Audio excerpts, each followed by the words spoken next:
Хәерле көн, Татарстан, хәерле көн, хөрмәтле телевизор караучылар. 9 сентябрь иртәсендә мин Айзилә Батырханова һәм тапшырыбызның иҗат төркеме һәр барчагызга уңышлы, имин көн телибез. Максат итеп куйган һәр эшегез уң булсын. Көннәр бүген һөнәри бәйрәмнәрен билгеләп үтә. Бу турыда алдагы минутларда. 1776 елда бу көнне Берләшкән Америка колонияләренең яңа исеме раслана. Озак фикер алышканнан соң Америка Кушма Штатлары исеменә кул куела. 9 сентябрь халыкара матурлык көне. Ул 1995 елда СИДЕСКО халыкара матурлык һәм косметология комитеты тарафыннан кабул ителә. Нәкъ менә бу көнне бик күп илләрдә чибәрлек һәм гүзәллек бәйгеләре оештырыла. Бүген матурлык индустриясында хезмәт итүчеләрне һөнәри бәйрәмнәре белән котларга онытмагыз.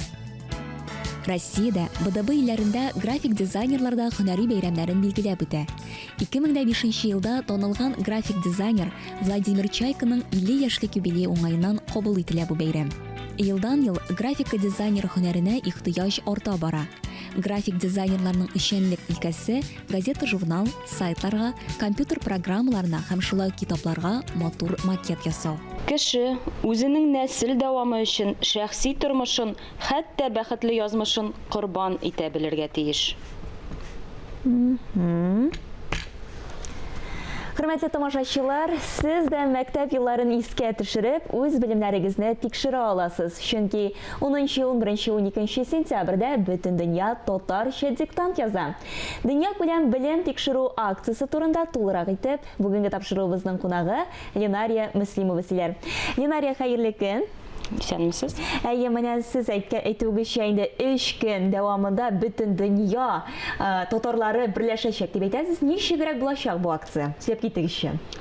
Чыннан да без әлеге акцияны инде 6-нчы ел дәвамында уздырабыз. Быел инде аны 3 көн итеп уздырырга булдык. Зурлап үткәрәсез дип. Зурлап, чөнки ул без инде 2нче ел дәвамында шулай ук ТНВ Татарстан һәм ТНВ Планета телеканалларында туры эфир оештырабыз.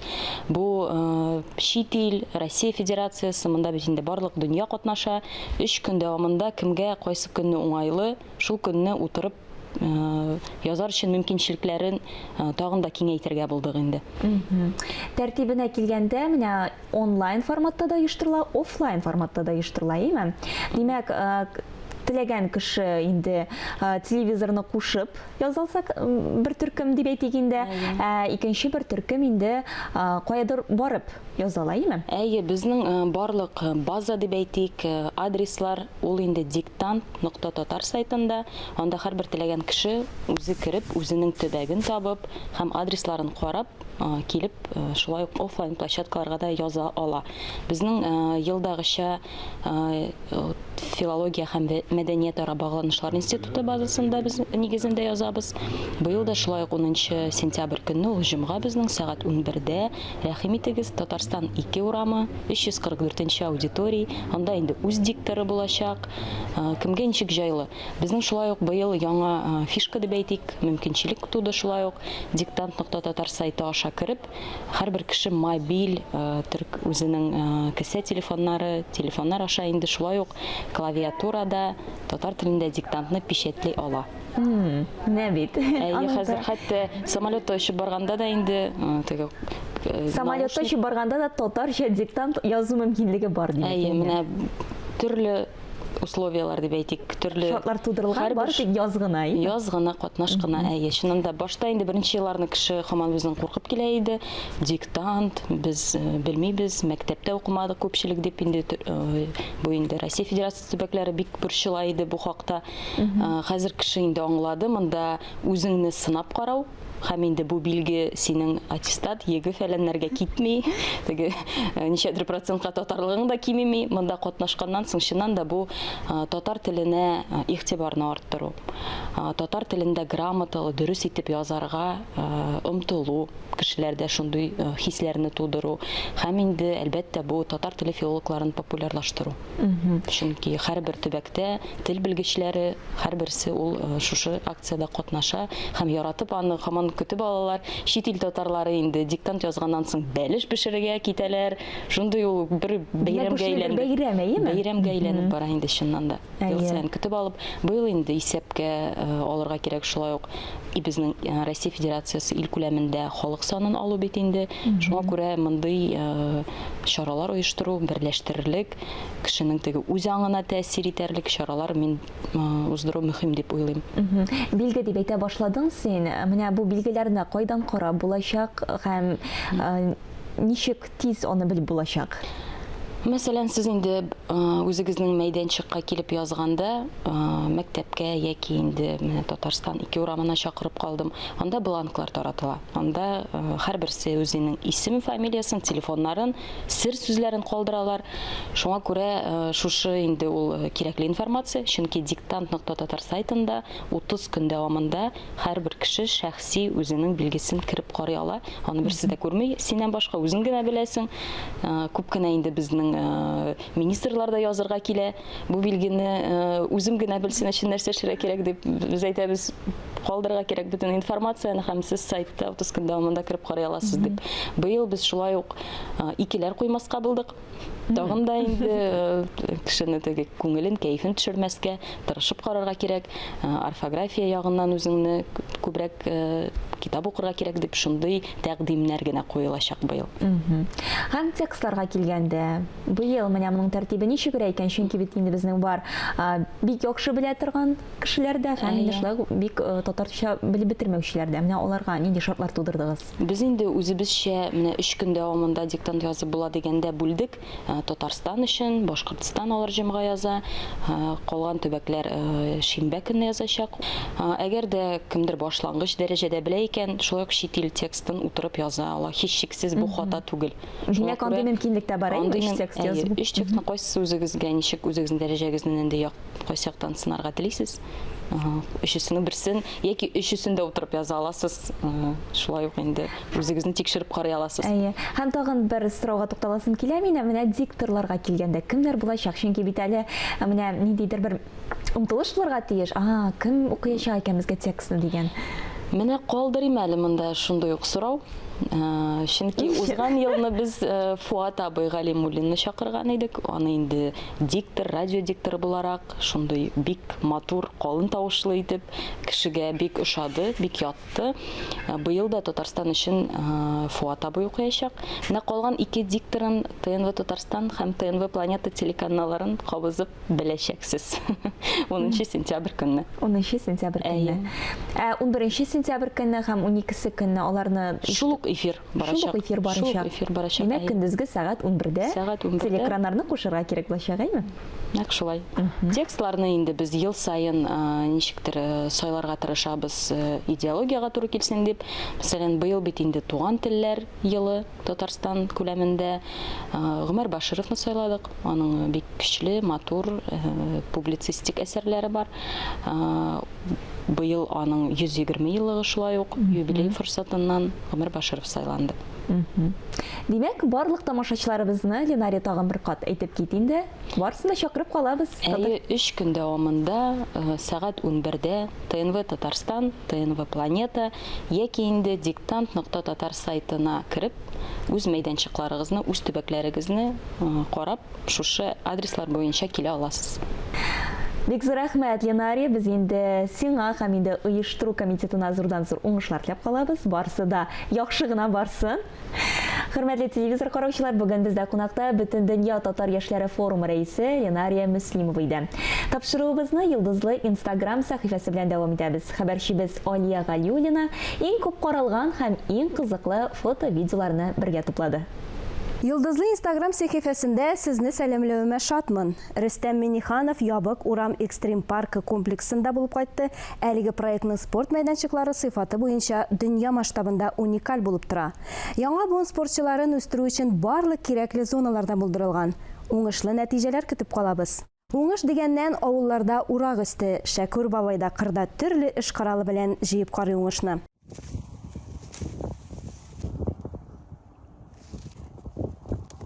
Алмый бу булай. Икмәк ашап, лучше бүре безнең 20-нче гасырга кайтаммы. Күпләребезгә таныш булган алып баручы Айгөл Хайруллина үз бакчасында үскән уңыш белән бүлешә. Ай-яй, берәү, икәү, өчәү, дүртәү, бишәү, алтау, җидәү, сигез. Дальше бар. Быел ничә кабачки алдыгыз? Безнең бакчада кабачки море. Карамында, рәте шуты юк. Бакча эшләрен тәмамлап, капка төбендә күңелле ял итә авыл халкы.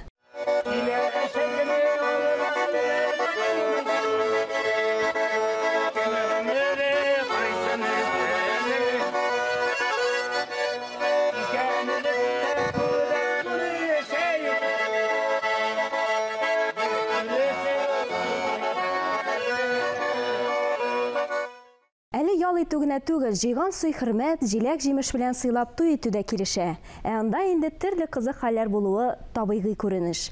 Илтин мине яшьлегемә иркәләнеп туйманың, һинең өчен туганымды аңларһың дип уйладым. Әлегә сезнең белән мин саубуллашам, Instagram яңалыкларын бергәләп күзәтик. Көз ул үзенә күрә яңа ел кебек. Җәйге яллардан соң көч туплап, эшкә керешү, укучылар өчен яңа уку елы башлану, ә театрларда яңа сезон ачыла. Абдулла Кариф исемендәге яшь тамашачы театр өчен 34-нче яңа театраль сезон премьералар, кызыклы фестивальләр белән истәлекле булыр дип көтелә. Бүген студиябызда кунакта Кариф театры директоры Луиза Янсуар һәм театрның баш режиссеры Ринат Әюпов. Исәнмесез, хөрмәтле кунаклар? Бик шатмы сезне студиябызда күрергә. Һәм беренче сорау, без тамашачыларны кайсы көнгә кунакка көтеп каласыз? Без тамашачыларны 28 сентябрьдә көтеп калабыз. Безнең ул көнне көндезге спектаклебез булачак. Екатерина Гроховская сәхнәгә куйган Бәхетле көнем дигән. Ул безнең спектакль, ул иң кечкенә тамашачылар өчен, безнең мәктәп яшенә кадәр булган тамашачылар өчен. Һәм нигездә бу спектакльгә әти-әниләр, әби-бабайлары белән килергә кулай күрәләр балалар. Без инде аның пресс-показын күрсәткән вакытта шундый үзебез өчен мониторинг ясап калган идек, һәм кичке якта менә Ринат Хасанович тарафыннан сәхнәгә куелган ак чәчәкләр премьерасы була. Шулай без 28 көнне тамашачыларны көтеп калабыз. Димәк, 28 сентябрь көнне Абдулла Кариф исемендәге яшь тамашачы театрының 34-нче театраль сезоны башланып китәчәк. Алла бирсә. Алла бирсә. Хәерле сәгатьтә дип әйтергә кирәк. Әлбәттә, хәзерге вакытта сезнең инде театрда кызу ура кысты дип әйтергә була. Яңа театраль сезонга әзерлек эше ул әлбәттә инде күп вакытны сарыф итә. Быел ниләр белән сөендергә уйлыйсыз тамашачыларны? Премьералар бик күп. Менә якындагы премьера 22 октябрьдә Гаяз Исхакыйның Сүннәтче бабай исемле менә хикәясенә нигезләнгән спектакль тәкъдим итәбез. Ул әсәрне инсценировкасына без яшьләрне чакырдык. Булат Минкин, яшь драматург, һәм Ландыш Әбударова бик кызыклы гына шундый инсценировкасы тәкъдим иттеләр. Гаяз Исхакыйны яшьләргә таныту, татар телен, безнең милләтебезнең киләчәген менә ничектер, ниндидер автор аркылы күрсәтү йөзеннән әлеге әсәр Единая Россия ширкәте финанслау гранты ярдәмендә әлеге спектакльнең премьерасы булачак. Бу спектакль бер генә театрның эше түгел, ике театрның да эше булачак. Чөнки әлеге спектакльгә төп геройга без Камал театрыннан Әзгәр Шакировны чакырдык. Ул менә инде Сүннәтче бабайның үзен уйнаячак. Һәм үзебезнең театрдан артист, Татарстан халык артисты Илфат Камалиев менә бер рольне алар икесе башкарачаклар. Менә шундый ике театрның да ничектер уртак җимеше буларак кызыклы премьера булачак, Алла бирсә. Шулай ук бу сезонда без татар әдәбиятына, татар әкиятләренә мөрәҗәгать иттек. Һәм Камыр Батыр исемле спектакльне тиздән тәкъдим итәчәкбез. Аны Марфа Горфиц режиссер булачак. Һәм тагын бер әкият Патша кызы һәм Алтын чәч дигән әкиятне үзебезнең Татарстан режиссеры Резидә Гарипова куячак. Менә бу премьералар. Шулай ук быел безнең труппада юбилейлар көтелә. Аның якындагысы ноябрь аенда Татарстанның атказанган артисткасы Рәмзия Закирҗанованың мәхшур юбилейі. Оңа мотор спектакль қояшақпыз. Шулай ук театрға негіз салушыларының бірсі Нури Ахмад Сафинның юбилейіне да біз бик классик бір спектакль премьера тәқдим етеміз. Менә бу якындағы премьералар. Планнар зур икән. Һәм менә минем тагын шуны да өстәп әйтеп үтәсем килә. Менә Марфа Горлиц куячак Камыр Батыр спектакленә безнең өлкән ниндидер драматургның әсәре генә нигез итеп алынмады. 25-30 август көннәрендә бездә бер төркем балалар җыелып, алар яшүсмер балалар нигездә 11-12 яшьтән алып, аннан өлкәнрәк, алар бөтенесе бергә утырып, Россия күләм танылган драматург Алексей Житковский белән иҗат иттеләр менә бу Камыр Батырның сюжеты буенча яңа әсәр, яңа пьеса дип әйтергә дә ярый. Һәм менә хәзерге вакытта Алексей Житковский инде балалар нигезләп иҗат иткәннә шушы әсәрне җиренә җиткереп, драматург буларак оештырып бетереп, әзерләп утыра хәзерге көндә театр өчен. Һәм нәрсәсе белән үзенчәлекле булды. Алексей килгән вакытта мин менә бу татар әкиятеннән, татар милли кодларга нигезләнгән менә бу тарихтан Марвел тарихы ясыйсым килә дип килгән иде. Һәм миңа калса ул шулкадәр балаларга үзенчәлекле булды. Алар бүтән геройларның яңадан моңа кадәр булган тарихларын язып чыктылар. Кичкенә вакытта ничек булган, ничек үскән ул геройлар, ни өчен алар менә шундый булып җитешкәннәр, без инде әкияттә күргән рәвештә. Һәм миңа калса, менә бу театрны балалар белән якынайту, аларны эчке процессына кертеп җибәрү һәм киләчәктә насыйп булса, менә безнең әле нияттә булган театраль студия нигезендә инде үзебезгә әзер яшь драматурглар тәрбияләүгә дә нигез булса, без бик шат булыр идек. Һәм икенче менә Ренат Хәсәнович әйтеп киткән премьера турында, менә Алтын чәч юнәлешендә эшләгән вакытта да әкият нигезенә алынып, әкиятне нигез итеп алып, безнең милли каһарманнарны нигез итеп алып, аларны шулай заманча һәм гомумән дөнья күләм контекст аша күзаллау рәвешендә бара Алтын чәч материалы буенча эш. Һәм шулай ул кызыклы гына бер эксперимент булыр дип өметләнеп калабыз. Әйе, бик кызыклы башлангычлар. Аннан соң митәлә әйтеп китәргә кирәк, театрның эше менә бу премьералар әзерләү белән генә тукталып калмый. Монда бит әле сез төрле фестивальләрдә дә катнашасыз. Әйе, яратабыз без фестивальләрне. Менә фестивальләр турында нәкъ менә хәзер әзерләнәбез, аягыбызны киенеп, инде чемоданнарыбызны әзерләдегез димәгән. Торабыз без 14 көнне Грозный шәһәрендә Федерация фестивалендә катнашабыз. Ул Илсур Казакбаев куйган Озын-узак балачак спектакле булачак. Аннан соң 19 сентябрьдә безнең булачак Кәрим Тинчурин театры фестивале, ул халыкара заман драматургиясе фестивале дип атала безнең ялгышмасам. Һәм менә шунда безнең Мансур Гыйләҗев әсәре буенча Ренат Аюпов сәхнәләштергән Микулай спектаклен тәкъдим итәбез. Инде 1 октябрьдә без чемоданнарыбызны яңадан төяп халыкара балалар фестиваленә чыгып китәбез. Ул Екатерина Гроховская куйган Мио, минем Мио спектакле булачак. Һәм инде традицион рәвештә һәр елдагыча безнең ноябрь азагы һәм декабрь башы ул һөнәр фестивале булачак. Ул безнең театрда һәм Казан театрлары нигезендә булачак фестивальнең тагын бер дәвамы. Әйе, уйлап карасам, менә ел башлана гына, әйеме, тагын фестивальләр, әйеме, яңадан кабатланып, менә инде яңа әзерлек таләп итә торган зур күләмле фестивальләр бу. Әлбәттә, сезгә зурдан-зур уңышлар теләп калабыз. Аннан соң менә бу театрның эчке тормышына килгәндә үзгәрешләр булдымы? Менә без 34-нче яңа театраль сезонда кемнәрне күрербез икән? Әллә үзгәрешләр Безнең Аллаһка шөкер хәзерге вакытта труппа комплектлашып бетте. Яшьләр дә үз урынында, олылар да үз урынында, олы буында, алар бер-берсен тулыландырып торалар.